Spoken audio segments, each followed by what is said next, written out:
दोस्तों, कुछ औरतें दिखती सीधी हैं, लेकिन शराफत का चोला ओढ़कर वह अंदर ही अंदर गुल खिलाती रहती हैं। एक बेटे की माँ कमलप्रीत भी ऐसी ही थी। जब उसकी सच्चाई सामने आई तब तक उसका घर उजड़ चुका था।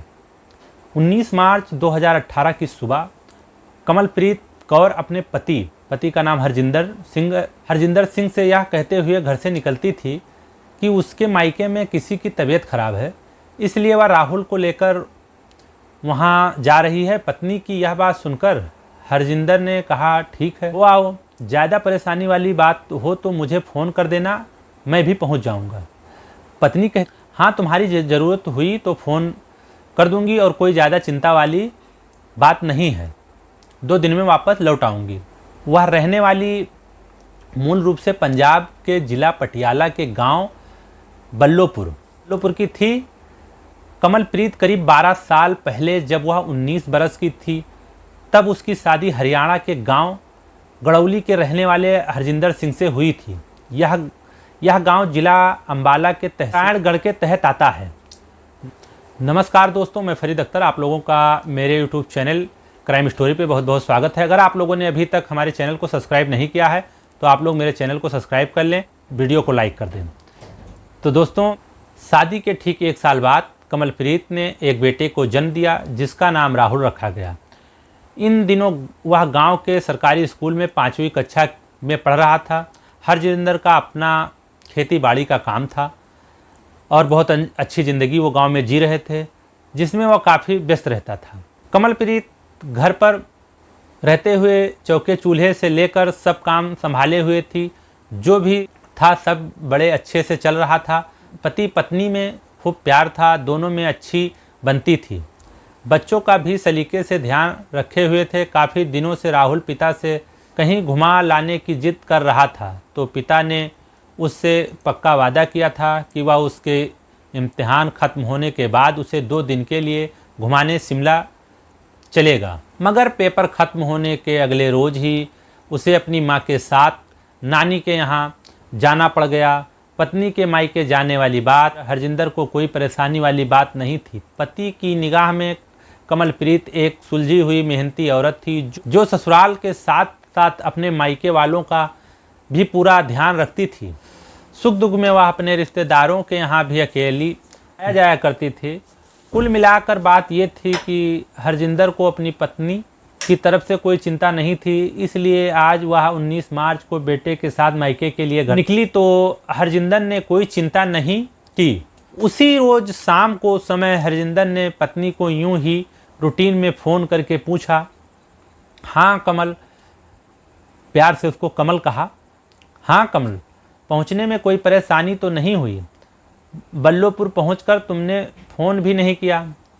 हाँ, वो ऐसा है कि अभी मैं बल्लोपुर नहीं पहुंची हूँ, वो हड़बड़ाहट में बोली, क्योंकि वो गलत जगह अपने प्रेमी से मिलने के लिए चली गई थी, इसलिए फ़ोन पे हाँ, वो ऐसा है कि अभी मैं बल्लोपुर नहीं पहुंची हूँ। कमलप्रीत बोली तो उसकी आवाज़ में हकलाहट थी। पत्नी की ऐसी आवाज़ सुनकर हरजिंदर को थोड़ी घबराहट होने लगी।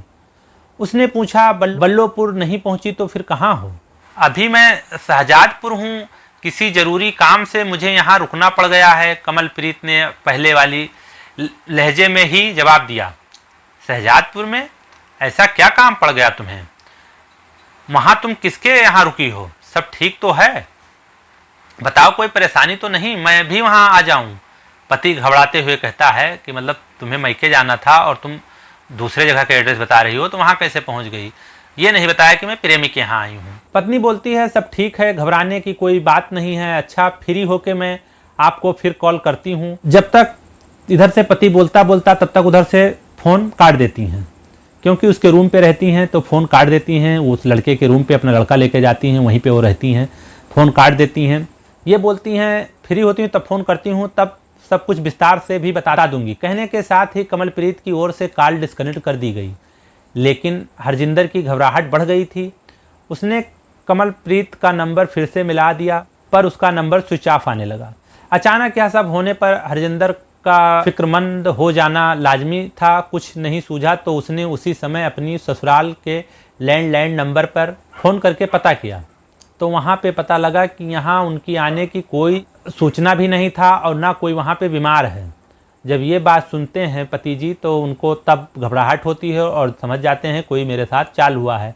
इसके बाद में वो घबराहट में फिर क्या करते हैं, अब हरजिंदर के लिए 1 मिनट भी रुके रहना, जो पति था उसके घर पर 1 मिनट भी रुके रहना संभव नहीं था।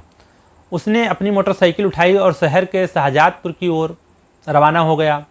रास्ते भर वह कमलप्रीत को फ़ोन भी मिलाता रहा, पर हर बार उससे फ़ोन स्विच ऑफ होने की ही जानकारी मिलती रही। आखिर वह शाहजादपुर जा पहुंचा। पत्नी और बच्चे की तलाश में उसने उस गांव का चप्पा चप्पा छान मारा, लेकिन उसकी पत्नी का कहीं भी कोई सुराग पता नहीं मिला। पत्नी और बेटे राहुल के बारे में कोई जानकारी नहीं मिली। वह मोटरसाइकिल से ही अपनी ससुराल बल्लोपुर चला गया। कमलप्रीत को लेकर वहाँ भी सब परेशान हो रहे थे, क्योंकि लड़की घर पे आई नहीं थी तो परेशान होना लाजमी बात थी। लड़की बहुत सीधी थी, लेकिन सीधी होने के साथ साथ वो अंदर अंदर क्या घुल खिला रही थी किसी को नहीं मालूम था। इसके बाद वो हरजिंदर सिंह और उसकी ससुराल वालों ने कमलप्रीत व राहुल की जैसे युद्ध स्तर पर तलाश शुरू कर दी। कहीं भी दोनों माँ बेटे के बारे में जानकारी हाथ नहीं लगी। 19 मार्च 2018 का दिन तो गुजर ही गया था, पूरी रात भी निकल गई थी। 20 मार्च को भी दोपहर तक तलाश करते रहने के बाद सभी निराश हो गए तो हरजिंदर शाहजादपुर थाने पहुंच गया।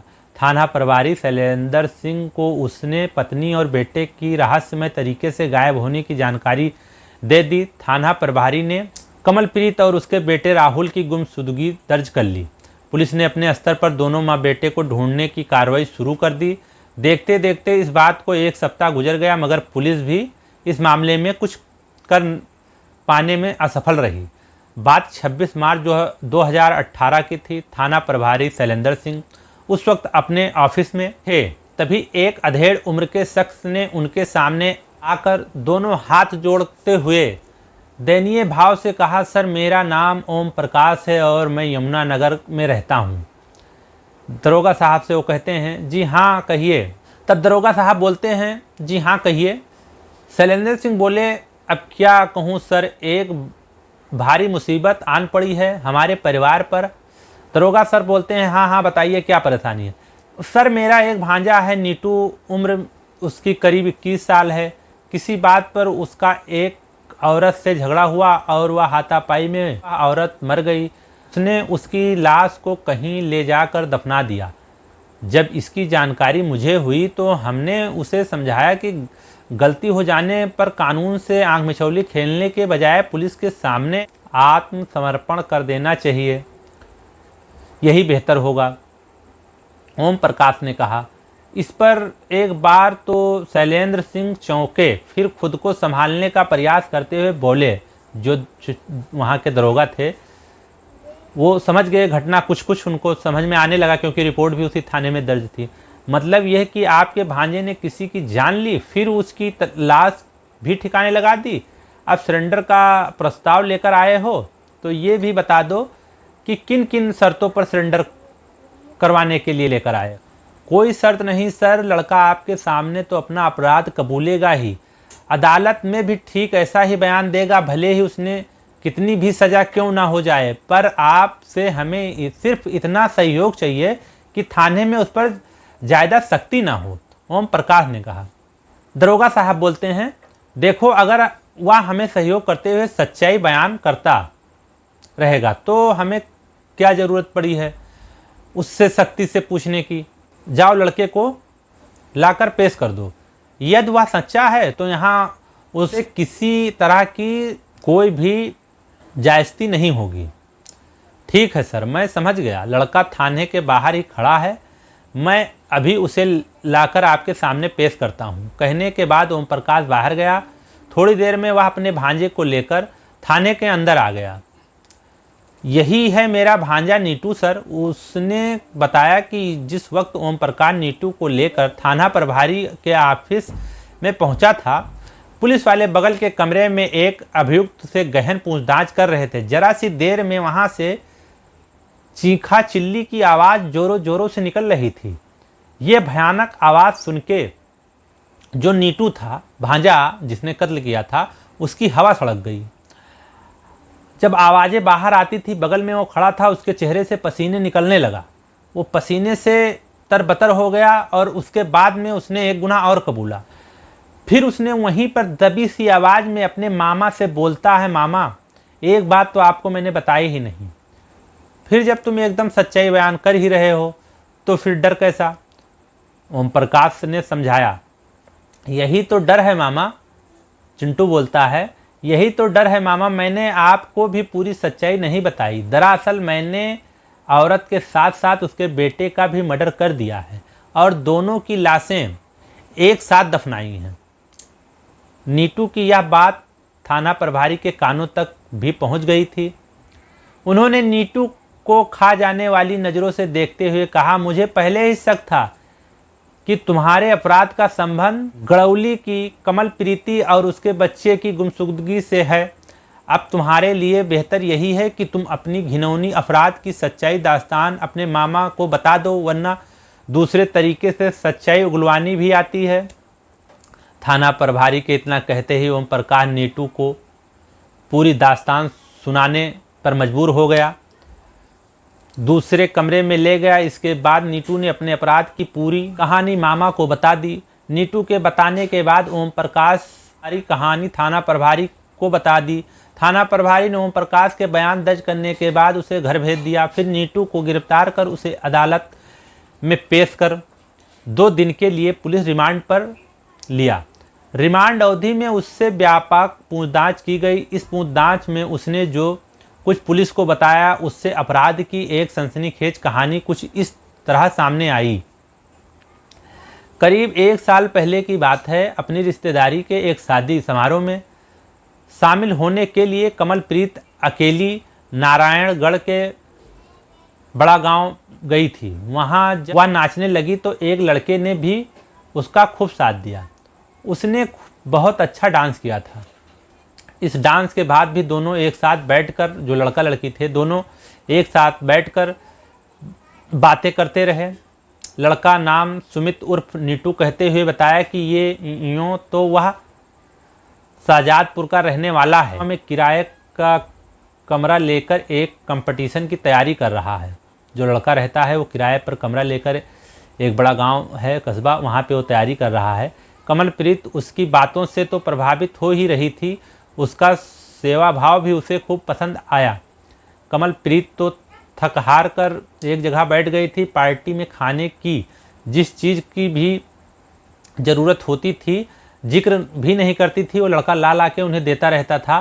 काफ़ी रात गुजर जाने पर कमलप्रीत को नींद सताने लगी। नीटू ने सुझाव दिया कि वह उसे अपने कमरे पर छोड़ आता है, जहां वह बिना किसी शोर शराबे के आराम से सो सकती है। थोड़ी झिझक के बाद वह मान गई।